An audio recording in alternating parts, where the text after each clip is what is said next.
Well, let's stick in that Colts-Bears game, and we'll go to Bears wide receiver Rome Odunze, who we've been waiting to see when the statistical breakout performance will be. We have seen him get open. I think the tape has been just fine through 2 weeks. So I'll talk about some of the not really concerns I have, but just some of the areas for growth.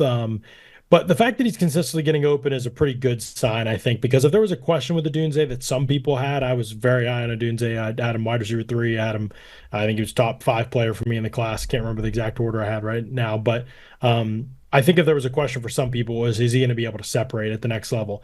That part doesn't look like a concern to me at all. He is very smooth. He's efficient as a mover. He's not neighbors in terms of his movement skills, but we knew that going in. His speed, I think, down the field looks 100% legit. He does not appear slow at all.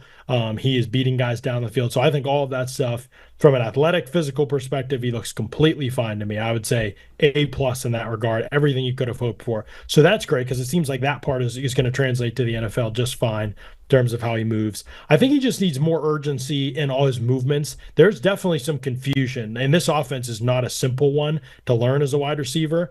But there's definitely some confusion at times about where he should settle, where his route should break, and things like that. And coming from the system he ran in, which was so wide open, to one like this, I think there is going to be like a little more attention to detail that is needed for him.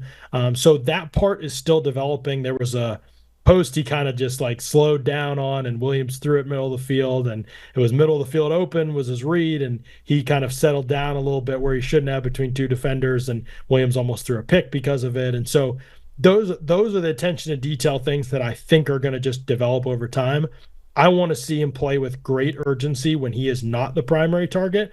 Not something I thought I'd say about Rome Odunze, and I'm not saying it's an effort. Maybe it's awareness. Maybe it's he played 91 snaps in this game, so this is pretty hard to do when you're gassed. But there's a lot of times where he's the clear out guy and he's moving sort of at half speed, but still, 6 catches, 11 targets, 112 yards in this game, had a touchdown. 2 out of 3 in contested catch situations really stands out because we hadn't seen him make a true contested catch yet since he'd been in the league. And so this was the opportunity in this game to be able to do that. There was some elite ball tracking in this game. There was a motion play where he went in motion across the formation, got out into a vertical route, basically like a wheel route, and tracked the ball over his shoulder, fended off contact down the field to make that play. Great big play down the field. He blew by the cornerback. I don't remember if it was Kenny Moore or somebody else on a slot fade. He avoided the contact beautifully in his stem, kind of dance around the guy, and the ball was just overthrown by 5 yards. Wide open touchdown. He would have put him up over closer to 150, I think, for this game. And so he is open quite a bit. Simple stop route in the game. I thought Odunze was wide open. Caleb threw way wide of him, and he reached out and just snagged the ball full extension away from his frame, like on a short route. The ball's coming fast, and just to snag the ball like that, you shows the ball skills again. Real explosive out of his break on the speed out versus Kenny Moore from the slot for the touchdown that he caught. Thought that was really impressive. Like there is a lot of burst out of his breaks, I think, for him. So all the athletic stuff checks the box, looks great. I think it's just going to be about some of the mental stuff and being consistent with that. But if the ball skills are still there, because remember, it was like that weird thing. I don't remember. I should have wrote down the full numbers, but like before his last year at Washington, he was like terrible in contested catch situations. Yes. And then his last year at Washington was like one of the best contested catch and high volume contested catch situations we've ever seen a wide receiver in. And he was like all time dominant, something like that. So that I think is like if you want to see that part translate from his game, like he's got to be the jump ball winner. He's got to be the Mike Williams-esque guy while also giving you more after the catch. He had a missed tackle forced, or I think 1 or 2 in this game. And so I think those things, if they can all adjust, he can be like a better version of a Mike Williams type of player. He already looks more explosive than a Williams type of player, but if he continues to be 2 or 3, his one other contested catch, he just straight up posted up the corner and just caught the ball with a guy on his back.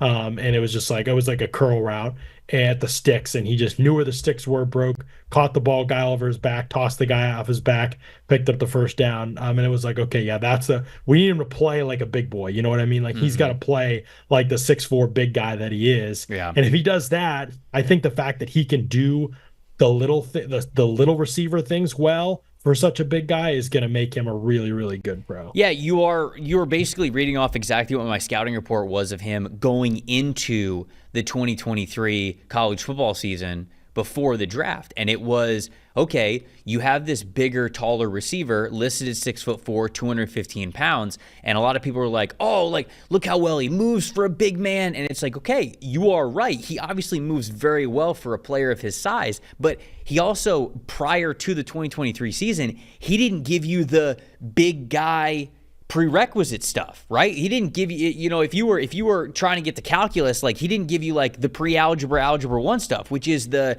you know, getting off of press coverage with strength, you know, being able to make contested catches. Because I have the numbers right here where you were talking, I was looking them up. In contested catch situations, his first year at Washington, 2021, so he's a true freshman, so understandable, but he caught 1 of 6 his true freshman year. His sophomore year, he caught 3 of 12. And then his final year, he caught 17 of 24. So like you said, like, the volume just exploded, and so did the rate in which he was catching the football. It was 16.7% contested catch percentage in his first year, 25 the next year, and you really want contested catches to be, you know, it's different for every receiver, but like certainly for a big receiver, something between like 40, 60%, right? At least. Like, that's kind of what you were shooting for there. If you get above 60%, I mean, that's incredible. But if you get below 40%, it's like, all right, you're a jump ball contested catch receiver and you can't make contested catches. That final year that he was at Washington in 2023, 70.8% of his contested catches were caught. So it was a part of his game that you finally saw, and it's something that, in my opinion, really rounded out his scouting report. So it is good to see that that is still living in the NFL, because, you know, when I went back and I watched his stuff from this past weekend, you do see a lot of the flashes. You see a lot of the movement skills. The player that was guarding him on that, like, you know, pseudo wheel route kind of a thing was actually Nick Cross, the safety, and I thought it was a great play call because they motioned him from one side of the line of scrimmage to the other, and in doing so, they got Cross to have to come down and sort of meet him while Odunze was already in motion as the ball was snapped. So now you have Cross coming down one way, and Odunze was going horizontally the other. The ball is snapped, and now Cross has got to like try to keep up with him going the opposite direction of which he was coming down to match him. It was just a really great play call, really good throw, really great catch, and a big play there by the Bears. But I agree with you. I thought I saw a lot of really great, encouraging stuff from Odunze, and it's just something where, you know, you see a little bit of inexperience with him, like we see with a lot of these rookies. But I thought it was a encouraging performance there from Rome Odunze.